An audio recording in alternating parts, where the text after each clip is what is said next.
All right, you're watching Live Now. I'm Austin Westfall. My thanks to Mike Page. He's been on the desk with you the past few hours. I've got you covered for the next few hours as we wrap up the evening's coverage. Let's start things off with Fox News' Trey Yingst. He's reporting live from Israel. After releasing the bodies of 2 additional hostages overnight, Hamas says it now has handed over all of the remains it can locate. That means there are still 19 hostage bodies unaccounted for inside Gaza. But President Trump says Hamas is not in violation of the agreement because locating and recovering the bodies of other hostages is going to take some time. It's a gruesome process. I almost hate to talk about it, but they're digging. They're actually digging. There are areas where they're digging and they're finding a lot of bodies. But Israeli officials are pushing back, claiming Hamas is not holding up its end of the agreement, and the next phase of the deal can't move forward yet. We are committed to bringing them all back until the very last one. And funerals are continuing for the deceased hostages whose remains have been returned, with thousands of Israelis gathering to pay their respects. I haven't been able to really understand what I'm feeling. On the one hand, great joy. On the other hand, the realization that you won't be returning. Meanwhile, Hamas continues to reassert itself in the Gaza Strip, executing civilians it accuses of working with Israel or challenging the group's authority. Effective governance in Gaza is an essential pillar of recovery and stability. I spoke with a number of Palestinians who say they expect these executions to continue with Hamas back in control of Gaza. In Tel Aviv, Trey Yingst, Fox News. And President Trump earlier today in the Oval Office was asked about Hamas's clashes with some of those rival groups. Let's listen real quick. Looking at what's happening, and that wasn't the deal that was made, and we'll see what happens. It's calmed down. It's a tough neighborhood. We know that. We have a commitment from them, and I assume they're going to honor that commitment. I hope they do. And I understand they brought back some additional bodies today. It's a rough deal when you think of it, right? Very rough. We have our hostages back completely. We were very lucky with that. But it's a tough situation. They brought back bodies today, as you probably know. But they also said they're going to behave. We're going to find out if they behave. If they behave good, if they don't behave, we'll take care of it. I'm looking at what's happening. And so I wanted to read a little bit more from what President Trump said earlier in the day. He not only was talking about the return of the bodies, but he also said that we have no choice but to go in and kill them. That's if the bloodshed continues in Gaza. So President Trump had initially downplayed some of these clashes within the Gazan enclave. By the way, a live look at Gaza, the time, Israel Standard Time, 5:18 in the morning. We heard President Trump earlier in the day saying that Hamas had taken out a couple of gangs that were very bad. We also know that Hamas was recently seen on video publicly executing opponents in Gaza City's main square. Let's get the latest on everything in Gaza with Dr. Alon Burstein. He's here with me. There's been so much discussion as of late that even though the ceasefire has been called and even though the IDF has withdrawn to that initial line, there continues to be killings within the enclave. A lot of people have questions about who exactly Hamas is fighting with. How do you answer that question when people ask you? It's good to see you, Austin. And yeah, the situation is very complicated. And, a lot of people are thinking the fighting's over. Why is there still fighting? And it's not just between clans. It's also important to note there have been between reports of 5 and 9 Palestinians that were killed in Sajaiya in the northern parts of the Gaza Strip by IDF fire that is also associated, I will say, with these clan rivalries that we'll talk about in a minute. But the fighting is, the main war, so to speak, has come to a halt, or at least a pause. But then there's this infighting, and there's also these little clashes still happening with the Israeli military.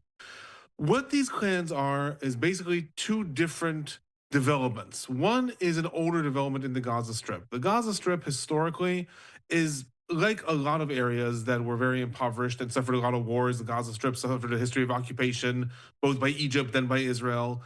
A lot of times you have the development of strong clan-based connections that end up becoming, when there is lawlessness, warlords. We saw this in Afghanistan. We saw this in Iraq. We saw this in Syria. We saw this in Yemen, Algeria, Libya. This is not uncommon for areas like this. So there are some clans like the Dormush clan in Gaza City, like the clan that is somewhat affiliated with Rami Halas and others in Han Yunis, that is more really an older clan that was a rival of Hamas 20 years ago, sort of went dormant and then reemerged now in this era of lawlessness during the war. Then there's another version of clans, and the biggest of these is the most famous one, the Abu Shabab clan that is operating in Rafah, and that is also known as the Popular Forces. That's different.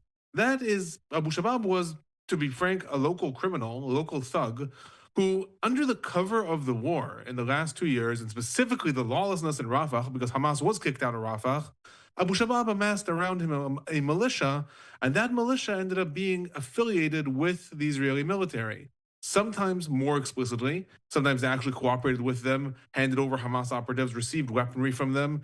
Sometimes more implicitly, they agreed to secure trade routes that the IDF said they'd like secured. In turn, the IDF turned a blind eye when they would rob some of the aid or things like that. So we have these two different versions. Some of these are really old-based rivalries with Hamas that Hamas is now trying to just take advantage of in order to take out.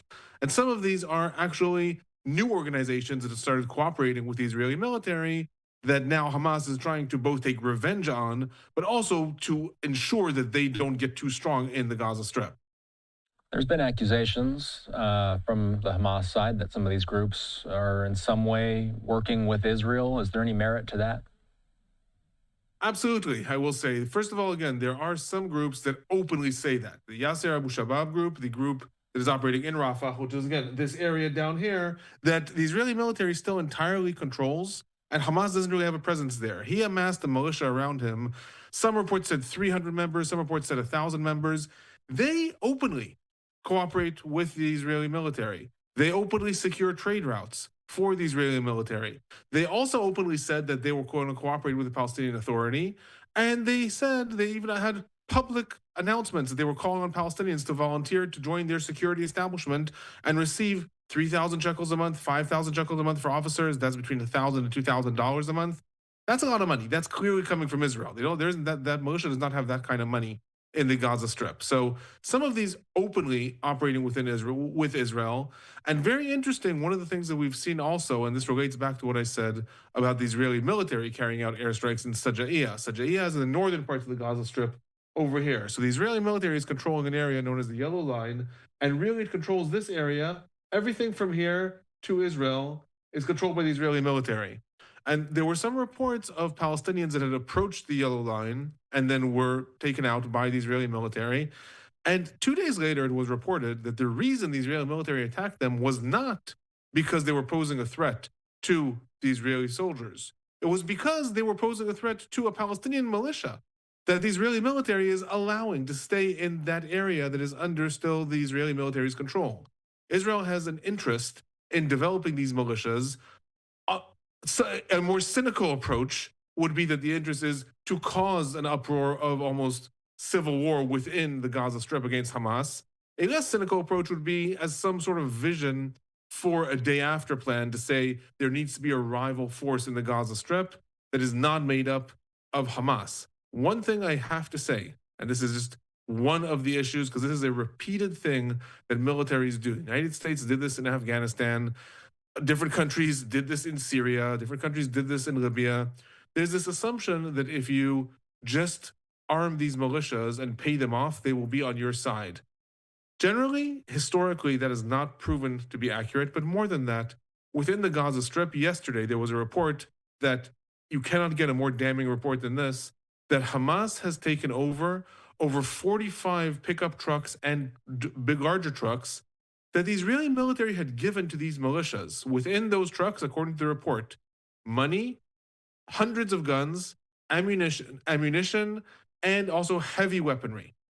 That was given by Israel to these militias, and Hamas has now taken that over as part of its fight with the ongoing militias. So what we're looking at in the Gaza Strip is a spiral right now into some form of chaos. It is possible, this is now speculation on my part, there's no report of this, it is possible that Israel and maybe the United States would prefer to see chaos and rival factions rather than Hamas just reasserting control over the entire strip. I don't know that.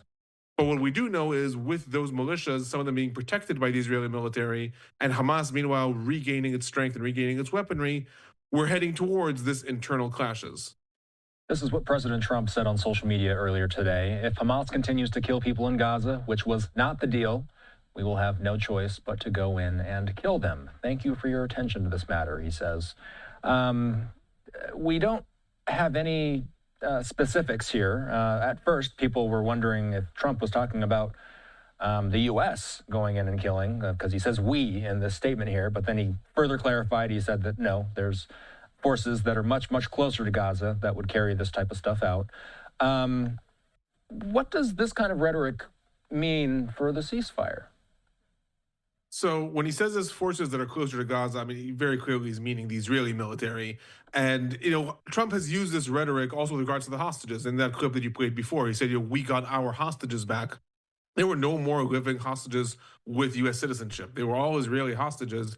Trump has viewed this as part of, I think, his alliance with Israel and as part of his way to, you could say, entice Israel into the deal or force Israel into the deal. But whatever it is, he has used this as looking at it as our war with Hamas. And therefore, when it came to, for example, the peace conference in Sharm el-Sheikh, you don't even need Israel represented. The United States is there representing our side, so to speak, Israel and the United States. So I think, first of all, when he says we will go in, I had no doubt that he's not talking about sending U.S. troops. The last thing Trump wants to do, he's inconsistent about a lot of things. One of the things he's very consistent of is he does not want to send U.S. troops into foreign wars. So that's in terms of who is we. But in terms of what this will mean, this message, I'll say at best, is unclear. Because on the one hand, if Hamas continues to kill people in Gaza, which was not the deal, we'll have no choice but to go in and kill them. Well, the deal says that Hamas is supposed to disarm. The deal has nothing to do with who gets killed in Gaza, so to speak. The deal is that Hamas should disarm and should not actually be in control and govern the Gaza Strip. Now, to large extents, you can't have it both ways. You can't say that Hamas needs to disarm and disappear, but also we'd like them to just stop the killing and then somehow that would be okay. Both sides right now are looking, Israel, the United States, and Hamas are accepting sort of this interim situation where Hamas is de facto regaining control in the Gaza Strip in a lot of different ways. It's deployed police officers. It has started to collect taxes. It is starting to, again, enforce its new regime of law and order. Israel's not attacking it. The United States is not attacking it. So it's being accepted that that's happening, but we don't want them killing people. That's an unclear statement, because if we're accepting that Hamas is going to regain control in the Gaza Strip, even temporarily, guess what? Hamas runs a violent dictatorship. That's how they've always run. So if that is a violation of the deal unto itself, then the ceasefire has collapsed and we're going back to fighting. If that's not a violation of the deal because it's an interim position and we're hoping that eventually they disarm, then realistically, there's going to be no backlash to that. So seemingly that statement is Trump trying to say, stop it, but I don't actually see any reality in which Trump would say, because Hamas is attacking Palestinians, the Israeli military can now go in and restart the war. That doesn't seem consistent with what he wants. You touched on this earlier. I want to ask you to expand on it. Does a divided Gaza benefit the Israelis? So historically, most quote-unquote Western countries that end up fighting these organizations that are, in some cases, solely Islamists, in some cases, like Hamas, more mixed nationalistic and Islamists, often they tend to think that it is in the interest of the country, Israel, United States, but others, United Kingdom, France, they tend to think that, okay, there is an interest in split the organizations, get the local population to fight against each other, and then you'll weaken the big bad. That has consistently not proven itself long-term. It's a very tempting move to try to do. The United States tried to do this in Afghanistan twice, tried to do this back in the 80s with the Mujahideen and the war against the Soviet Union. And then after that, with the rebuilding of Afghanistan. And what has happened? The Taliban is back in control, stronger than ever. Tried to do that in Iraq. Also encouraging different militias, the Kurds. Tried to do that in Syria. In most of these cases, splitting organizations, which essentially means pouring money and pouring ammunition and guns into rival factions in order to weaken your true enemy, whether it's Hamas, ISIS, Al-Qaeda, the Taliban. You're trying to strengthen a rival faction. That usually historically does not work. I'll say also in our current context, within Israel, that one of the reasons that the Israeli government over the years really propped up the Hamas administration, funded it, allowed Qatar to send hundreds of millions of dollars to the Gaza Strip, was out of that vision of split the Palestinian leadership. You have the Palestinian leadership in the West Bank, will encourage Hamas in Gaza, and that way, if they're divided, then they're going to be a lot easier to control. That blew up on October 7th. Now, if we're looking at a more smaller version in the Gaza Strip, I think that in Israel, there probably is this perception of, okay, if there's rival Palestinian factions and they are armed, Hamas is going to be busy with them. They'll weaken Hamas. Maybe they'll be able to overthrow Hamas. And I understand, like I said, usually that is the immediate instinct that a lot of countries have. Historically, it doesn't tend to work out in favor of the countries that are funding these different organizations. And again, the examples are endless. Somalia, Yemen, Algeria, Libya, the attempts to fund local organizations and say, you go deal with my big bad enemy, and so I won't have to, historically has not worked out well for the country that's doing that. Correct me if I'm wrong, but phase one, by all means, is complete except for the fact that we have not seen the return of all of the dead hostages from Gaza yet. My question is, what about phase two? Where does the negotiation process begin for phase two? Was that going simultaneously while the negotiations for phase one was happening? And when will we have any clarity on when we will see another significant step toward the peace deal? So I'll say two things. First of all, there is also an argument to be made that phase one is not complete, because part of phase one was also opening the Rafah crossing and allowing for the exit of injured Palestinians and also allowing the entry of heavy industrial equipment into the Gaza Strip in order to allow Hamas, actually in order to allow another governing body, because it's not supposed to be Hamas, but in reality, it would be Hamas at this point, to start clearing the rubbles in order to start clearing out the centers of the cities that, again, are just reduced to rubble in order to allow refugees and internally displaced people to come back. A lot of that didn't happen. The Rafah crossing has been delayed in its opening. Israel has refused to allow the entrance of heavy industrial equipment. Israel is saying it's doing that because Hamas refused to return the bodies of hostages. Hamas is saying they cannot return more bodies of hostages because they're buried under the rubble, and so they need the industrial equipment. Israel is saying that's a lie. Hamas has at least 10 more bodies that they can return. And so right now it's a stalemate where both sides are accusing the other one of not fulfilling phase one of the deal.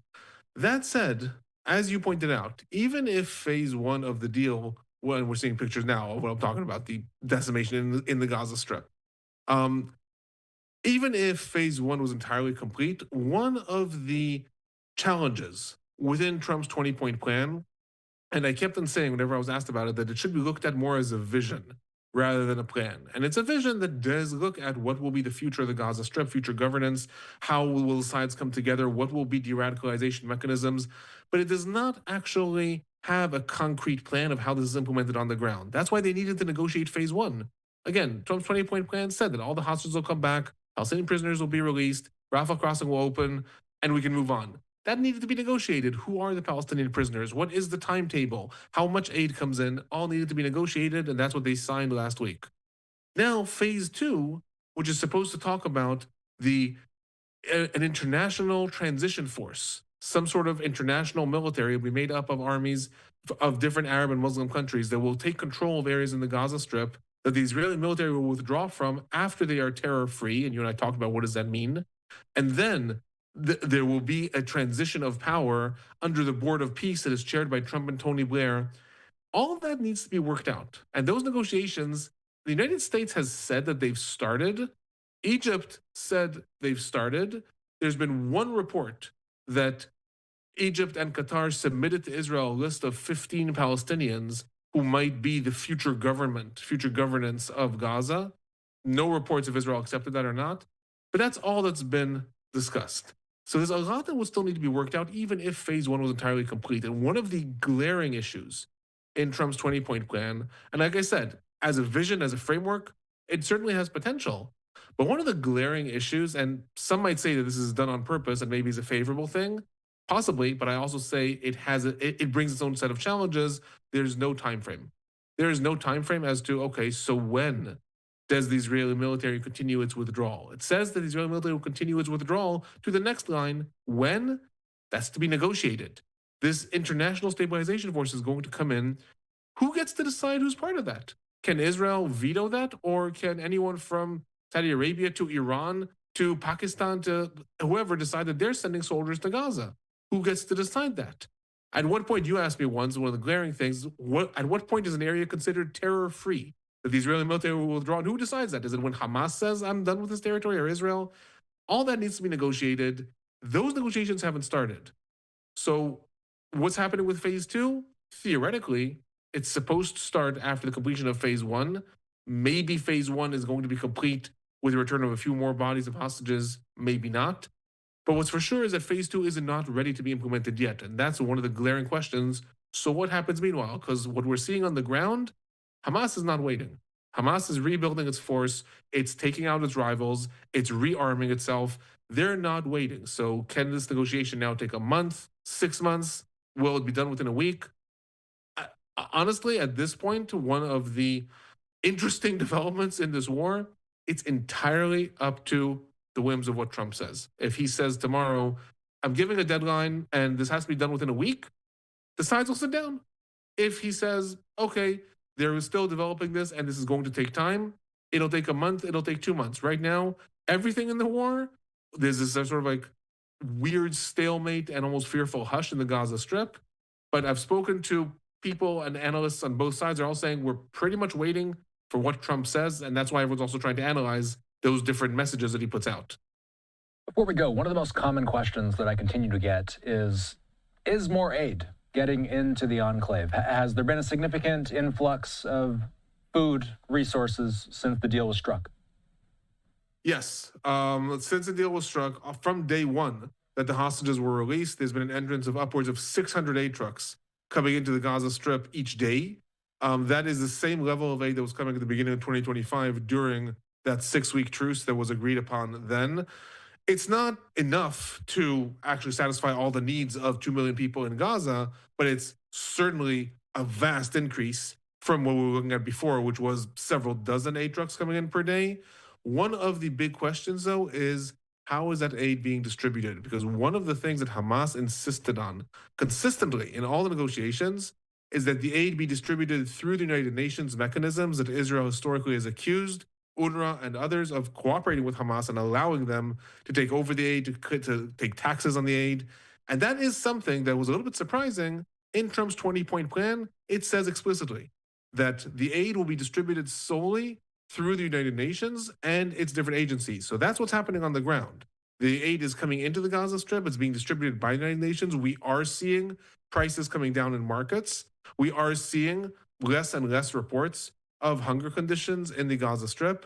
But what's happening behind the scenes is Hamas starting to claim taxes over the routes that trucks are coming in and starting to demand that agencies pay it in back channels, pay it back some of the profits of selling the aid or things like that. That we don't know. I'll say I will not be surprised if that's what's happening, considering that Hamas's consistent demand is that this be the mechanism. They likely had a reason that they wanted this to be the mechanism. So probably that's also meanwhile happening behind the scenes. Thankfully, no deceptive birds flying through our Gaza shot today, Alon. Alon is the host of the Israel-Palestine Report on YouTube. Go give him a subscribe. Good to see you, Alon. Good night. Thank you. Have a good night.